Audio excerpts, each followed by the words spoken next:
क्या नरेंद्र मोदी भाजपा की सरकार गिरने वाली है? क्या पीएम मोदी की ये सरकार कार्यकाल को पूरा नहीं कर पाएगा? इस समय देश में जिस तरीके से आंदोलन चल रहे हैं, नरेंद्र मोदी सरकार बहुत ही कठिन फेज से गुजर रही है। आप मानो या नहीं मानो, लेकिन नरेंद्र मोदी सरकार के नाक में दम कर रखा है ये आंदोलन सिर्फ अब स्टूडेंट प्रोटेस्ट तक नहीं रहा।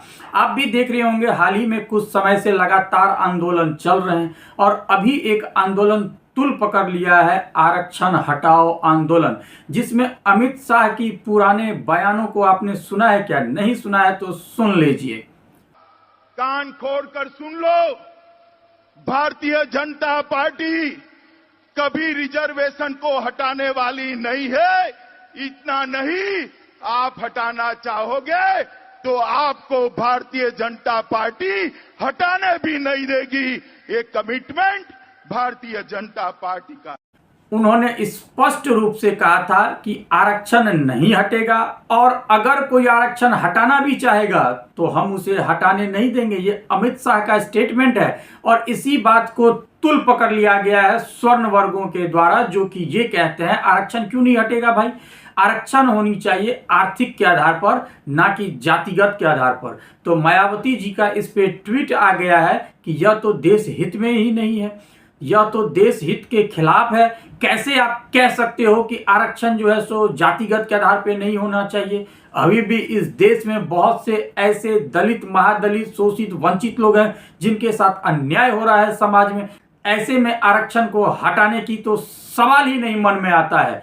अब देखिए, यहाँ पे 2-4 कैटेगरी हो चुके हैं। आप भी जानते हैं कि दलित के बहुत से नेता हैं जो अपने हिसाब से इस पर राजनीति करते आए हैं। इसमें से पुराने, अब स्वर्गीय रामविलास पासवान जी तो रहे नहीं, उनके पुत्र चिराग पासवान ये कहते हैं कि आरक्षण कोई खैरात में नहीं मिला है, ये हमारा अधिकार है। सुनिए आप रामविलास पासवान जी के बेटे चिराग पासवान जी का भी ये स्टेटमेंट। ये आरक्षण किसी के कहने से समाप्त होने वाली चीज नहीं है। आरक्षण किसी को मिल रही खैरात भी नहीं है। आरक्षण एक संवैधानिक अधिकार है। अब देखिए, हर नेता, अब केंद्रीय मंत्री हैं रामनाथ अठावले जी, उन्होंने भी स्टेटमेंट दे दिया है। बाबा साहब अम्बेडकर जी ने संविधान में आरक्षण लाने का प्रयत्न किया था और अभी ओबीसी को आरक्षण ओबीसी सिंह जी के टाइम पर मिला था। अब तो मुझे लगता है कि और उसके बाद मोदी सरकार ने इकोनॉमिक वीकर सेक्शन को भी 10% आरक्षण दिया है, तो हर जाति को अभी आरक्षण मिलता है। तो इसीलिए आरक्षण खत्म करने की इसको अधिकार नहीं है, ये सबका संवैधानिक अधिकार है। और ऐसी मांग करने वाले लोग राष्ट्रद्रोही लोग हैं, इसके ऊपर इनके लोगों पर एक्शन होनी चाहिए। अब सब के सब इसमें कूद पड़े हैं, लेकिन मैं कहता हूं आरक्षण लगातार मिल रहा है। बाबा साहब भीमराव अंबेडकर जी ने जो आरक्षण लागू किया था, ये 10 साल के लिए लागू किया था। उसके बाद हर सरकार ने इसे कंटिन्यू करता रहा अपने हिसाब से, लगातार ये जारी रहा। फिर ये रुकने का सवाल ही नहीं था, फिर ये चलता ही रह गया। लेकिन इतने सालों से आपको आरक्षण मिल रहा है और अगर इसका लाभ आप लोगों को नहीं मिला है तो क्या ये आरक्षण गरीबी में नहीं जानी चाहिए? आपके भी वर्ग जो हैं, जो जितने भी दलित हैं, महादलित हैं, शोषित हैं, वंचित हैं, जितने भी लोग हैं, उसमें भी बहुत गरीब से गरीब लोग हैं। कुछ लोगों का कहना है कि यह जो लाभ है यह सिर्फ उसमें भी जो बड़े वर्ग में आते हैं उनको मिल रहा है। मतलब उनमें भी होगा, कोई नेता होगा, कोई ऑफिसर होगा, वही लोग इस कैटेगरी का लाभ ले रहे हैं, लेकिन जो नीचे गरीब तबके के लोग हैं उनको कोई लाभ नहीं मिल रहा है। और यह हकीकत भी है, इसमें कोई झुठलाया नहीं जा सकता है, क्योंकि जो गरीब लोग हैं उन्हें तो ये पता ही नहीं है कि आरक्षण है क्या। अभी भी ऐसे कितने तबके लोग हैं समाज में जिन्हें ये सब कुछ पता ही नहीं है। यह सिर्फ मैं कह रहा हूं इधर की बात नहीं है, इधर स्वर्ण समाज में भी ऐसे कितने लोग हैं जिन्हें पता नहीं है। वैसे स्वर्ण समाज को 10% आरक्षण हाल ही में मोदी सरकार के कार्यकाल में ही लागू किया गया है, लेकिन वह जो 10% मिला उसके लिए कितनी लड़ाइयां लड़नी पड़ी वो आपको भी पता है। लेकिन वो स्वर्ण समाज जो 10% आरक्षण है उसमें कहने को स्वर्ण लगा है भाई साहब, उसमें सिर्फ स्वर्ण ही शामिल नहीं है, उसमें आप जा करके देखेंगे, गूगल पे सर्च करेंगे तो ना जाने कितनी जाति को शामिल कर दिया गया है। यह सब एक ढकोसलाबाजी है कि स्वर्ण समाज को भी 10% मिल रहा है, जबकि ऐसा कोई बात नहीं है कि इसमें सिर्फ और सिर्फ स्वर्ण समाज को ही लाभ मिल रहा है। 75 वर्षों से जड़ ये व्यवस्था, 75 वर्ष हो गए। यदि कुछ नहीं मिला तो जरा एक बार हटा करके देख लो, आरक्षण हटा करके भी देख लो, समानता ला करके भी देख लो। ये देश सोने की चिड़िया रही है, यह देश विश्व गुरु रहा है। आज 75 वर्षों में हम विकास के इंडेक्स में भी सबसे पिछड़े हैं। और स्वर्ण समाज के लोग जो आज जंतर मंतर या देश में विभिन्न हिस्सों में प्रोटेस्ट कर रहे हैं, वो तो ये कह रहे हैं कि आप हमारे भी 10% को ले लीजिए, आप हमारे यहाँ भी सिर्फ और सिर्फ जो गरीब लोग हैं उन्हें इसका लाभ दीजिए। आरक्षण को आप वो नहीं कह रहे हैं कि पूर्णतः आप समाप्त कर दीजिए, इस पर पुनर्विचार करिए, मतलब आरक्षण में संशोधन करिए। लेकिन देश में जितने भी पार्टियां हैं, चाहे भाजपा हो, चाहे कांग्रेस हो, चाहे आम आदमी पार्टी हो, चाहे सपा हो, बसपा हो, जदयू हो, आरजेडी हो, शिवसेना हो, जितने भी पार्टी हैं, कोई एक शब्द बोलेगा क्या इस आरक्षण के लिए? कोई आपके साथ खड़ा नहीं होगा। आपकी समय की बर्बादी हो जाएगी, यह सही में कह रहा हूं, कटु सत्य है, स्वीकार कर लीजिए। आपके साथ कोई खड़ा नहीं होगा।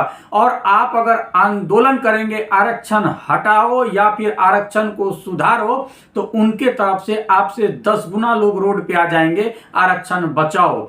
और यह कहीं ना कहीं यही जो लड़ाई होगी ना, एक तरफ आरक्षण हटाओ, एक तरफ आरक्षण बचाओ, इस दोनों के पेच में मोदी सरकार फंस करके रह जाएगी और अंततः यह सरकार अब गिरना तय है। और कहीं ना कहीं सब लोगों का कहना है कि ये जो आंदोलन जितने भी देश में हो रहे हैं, इससे पहले आपने शाहीन बाग भी देखा होगा, चाहे किसान आंदोलन देखा होगा, एनआरसी को लेके आया, जितने भी आंदोलन हुए हैं, यह सब के सब कह रहे हैं कि कांग्रेस पर ये चल रही है, ये कांग्रेस के द्वारा किया जा रहा है। अभी स्टूडेंट प्रोटेस्ट देखिए पूरे देश में फैल रहा है। अभी एक पहले क्या चला था, धर्मेंद्र प्रधान का इस्तीफा, नीट पेपर लीक हुआ, तो अब नया आंदोलन स्टार्ट हो चुका है, स्कूल ठीक करो, जिसे मैं भी मानता हूं स्कूल ठीक होनी चाहिए। देश में जितने भी सरकारी स्कूल है, स्पेशली प्राइमरी स्कूल, उसकी स्थिति जंजर है भाई। हकीकत में यह ठीक नहीं है, यह तो मैं खुल के कह रहा हूं, डंके की चोट पे कह रहा हूं। मोदी सरकार के इससे पहले भी जो कोई सरकार थी उसके कोई ध्यान नहीं रखा। गांव में आज स्कूल 4-4, 5-5 खुल चुके हैं प्राइमरी, लेकिन वास्तव में कोई सुविधा नहीं। हाल ही में उत्तर प्रदेश के सीतापुर में आपने देखा ही था किस तरीके से वीडियो वायरल हुई थी मिड डे मील की, वहां पर क्या खाना खिलाया जा रहा है। यह सिर्फ एक एग्जाम्पल है, ऐसे कितने स्कूल हैं जिनके साथ इसी तरीके से व्यवहार स्टूडेंट के साथ स्कूल के लोग कर रहे हैं। पता नहीं क्या घोटाला चल रहा है, कौन खा रहा है पैसा, मुझे नहीं पता, लेकिन यह कहीं न कहीं मोदी सरकार जो सिर्फ बात करती है अच्छे दिन की, वो तो दिखाई नहीं दे रहा है। यह तो स्पष्ट है और यही कारण है कि सरकार अब कमजोर होती जा रही है। अगर मोदी सरकार अच्छे दिन लाते तो आज यह आंदोलनकारी जो प्रदर्शनकारी आपके हिसाब से दिमागी नक्सली वो रोड पे नहीं आते। कहीं ना कहीं आपने मजबूर किया है उन्हें रोड पर लाने के लिए।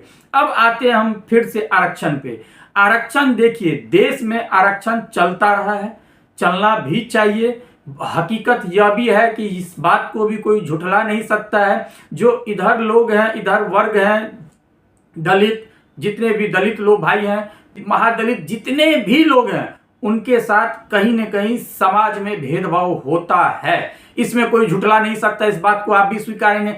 लेकिन आप जब आरक्षण का लाभ इतने सालों से ले रहे हैं और अगर आपको उस आरक्षण का लाभ नहीं मिला, तो क्यों नहीं जो 70 साल से लेते आ रहे हैं वो छोड़ करके जो गरीब तबके हैं उन्हीं को यह लाभ दिया जाए, उन पर ज्यादा फोकस किया जाए। जो उसमें अमीर हो चुके हैं, जिस परिवार के लोग नौकरी में लग चुके हैं, जो अच्छे पोस्ट पे पहुंच चुके हैं, जो डॉक्टर, इंजीनियर, कलेक्टर, जितने भी सरकारी ऑफिसर होते हैं उसमें पहुंच चुके हैं, फिर आप आरक्षण के लाभ हटा दीजिए भाई साहब। आप आपके घर में जितने भी बच्चियां हैं, चाहे बेटे हो चाहे बेटियां हैं, अगर वो पढ़ रहे हैं तो आरक्षण मुक्त उनको दीजिए। आप उन्हें आरक्षण की लाभ नहीं दीजिए। आरक्षण का लाभ सिर्फ उसे ही मिलना चाहिए जिसे जरूरत हो, चाहे वो स्वर्ण समाज के वर्ग हो चाहे फिर इधर हो। जो गरीब लोग हैं, जिन्हें आर्थिक जरूरत है, उन्हें दीजिए। जातिगत मेरे हिसाब से सही नहीं है। अगर लाभ हकीकत में गरीब को ही मिल रहा होता तो जातिगत भी सही होता। आप खुद इस चीज को स्वीकारेंगे। बहुत से ऐसे लोग इस वर्ग में भी हैं जो खुद कहते हैं कि हमारे घर में अब इतनी आमदनी हो चुकी है कि मुझे अब आरक्षण की कोई जरूरत नहीं है। अगर आपके घर में आरक्षण की जरूरत नहीं है तो बाकायदा एप्लीकेशन लिखिए। जैसे मोदी सरकार ने राशन कार्ड के लिए लाया था कि अगर आपको राशन की जरूरत नहीं है तो एक लिख करके दे दीजिए कि हमें राशन की जरूरत नहीं है, और वो लोग राशन की लाभ नहीं लेंगे। तो ऐसे कितने लोग हैं कि राशन छोड़ दिया। ऐसे ही अपने मन से ही आरक्षण की लाभ छोड़ देनी चाहिए। यह देश हित में है। अगर कोई ये कह रहा है कि देश हित में नहीं है, कोई कहता है कि खैरात में नहीं मिली है, तो कोई कहता है यह बांटने वाली बात है, यह सही नहीं है। आंदोलन देखिए, अगर चाहे स्वर्ण समाज के लोग रोड पे आएंगे, चाहे दलित समाज के लोग रोड पे आएंगे, तो यह सरकार बेशक गिर जाए, नई सरकार आ जाए, लेकिन कोई फर्क नहीं पड़ेगा, आंदोलन तो फिर जारी रहेगा। अगर आंदोलन जारी नहीं रहेगी तो इसका मतलब है ये कांग्रेस के द्वारा हो रहा है, और इसीलिए सबके सब ये चुप थे। जैसे ही कांग्रेस की सरकार आई, अब सब साइलेंट। जैसे ही मोदी की सरकार है, अब हम चिल्ला रहे हैं, बोल रहे हैं। इस तरीके से आंदोलन नहीं होनी चाहिए। अगर आपकी आंदोलन में जान है, सरकार कोई भी हो, मांग आपकी पूरी होनी चाहिए। अगर आपकी ये डगमगा जाए ना स्थिति, जैसे हर्ष दुबे ने अभी हाल ही में किया, जंतर मंतर प्रोटेस्ट में अगुवाई करते हुए किया, और अगले ही दिन ब्रजेश पाठक डिप्टी सीएम उत्तर प्रदेश के साथ प्रेस कॉन्फ्रेंस करके साइलेंटली अपना चुप हो गए। क्या बात हुई, आप सुन लीजिए। हमारे छोटे भाई आदरणीय हर्ष दुबे जी, कल जो धरना प्रदर्शन हुआ उसमें आप सब की एक हमें पत्र मिला है। उस पत्र को हमने अपने केंद्रीय नेतृत्व को दिया है, और केंद्रीय नेतृत्व ने कहा है कि हमारे युवा साथी जो जंतर मंतर पर धरने पर बैठे थे, उनकी मांगों पर हम विचार करेंगे, गंभीरतापूर्वक विचार करेंगे, और किसी भी स्थिति में अपने देश के युवाओं का, अपने देश के छात्रों का कोई नुकसान नहीं होने देंगे, और सबको साथ लेकर के चलेंगे। अब इसी बात की सूचना देने के लिए हम आपके बीच में आएंगे, और 2 दिन के बाद आप लोगों की इच्छा थी कि हम केंद्रीय नेतृत्व के समक्ष अपनी बात रखें, तो माननीय केंद्रीय मंत्री जी के साथ में 2 दिन के बाद इनकी बैठक होगी, उसमें हम इनको लेकर के जाएंगे और इनसे साथ में बात करेंगे। अब कुछ लोग कह रहे हैं कि हर्ष दुबे तो बिक गए, सोशल मीडिया पर कल ट्रेंड चल रहा था, हर्ष दुबे तो बिक गए। हकीकत क्या है वो तो हर्ष दुबे जाने और डिप्टी सीएम ब्रजेश पाठक जाने कि आखिर इन दोनों के बीच में ऐसी क्या बातें हुई कि इस आंदोलन को पीछे ले लिया गया। लेकिन हर्ष दुबे चुप हो गए। उन्हीं के आंदोलन में जुड़े कुछ लोग और भी थे, वो लोग कह रहे हैं हर्ष दुबे तो लीड ही नहीं कर रहे थे, हर्ष दुबे कौन है मैं जानता ही नहीं हूं। तो कहीं ना कहीं बात को समझिए, दोनों तरफ अभी तालमेल की कमी है। और अगर आंदोलन जारी रहेगी, चाहे वो कोई भी आंदोलन हो, स्टूडेंट प्रोटेस्ट हो, चाहे आरक्षण प्रोटेस्ट हो, चाहे किसान प्रोटेस्ट हो, या फिर आपका शाहीन बाग की प्रोटेस्ट हो, इसमें देश का ही नुकसान है। शाहीन बाग में प्रोटेस्ट रहा उतने टाइम तक, वो रोड बंद रही, नुकसान किसको हुआ? किसान आंदोलन उतने समय तक रोड बंद रहे, किसकी नुकसान हुआ? आज स्टूडेंट प्रोटेस्ट दिल्ली में जंतर मंतर पर हुआ, हजारों स्टूडेंट्स वहां पर बैठे अपने भविष्य को कहीं ना कहीं खतरे में डाल करके, बेशक जीत हुई, लेकिन उतना समय जो बर्बाद हुआ वो किसका हुआ? अगर वो समय सही से यूज होता तो आज देश हित के ही काम आएगा, तो वो भी एक गलत है। आज अगर आंदोलन करने के लिए कोई जंतर मंतर पे पहुंच रहा है, अपनी दिनचर्या को छोड़ करके, उनके भी काम होंगे तो उनका भी नुकसान है। तो कहीं न कहीं मैं कहता हूं इस सरकार को समझना चाहिए, और देशवासी को भी समझना चाहिए कि आखिर देश हित में क्या चीज है जिसकी सरकार के साथ तालमेल बना करके हमें आगे की दिशा में बढ़नी चाहिए। इसी बातों के साथ अपनी वीडियो को आप समाप्त कर रहे हैं। आप लोग खुद समझदार हैं, वीडियो को इतना देखते हैं, इतना प्यार देते हैं, उसके लिए आप सभी का बहुत बहुत शुक्रिया, बहुत बहुत धन्यवाद। देखते रहिए एजे न्यूज पल्स। मिलते हैं अगली वीडियो के साथ, तब तक के लिए गुड बाय, थैंक यू। अपना आप लोग बहुत बहुत ख्याल रखिए।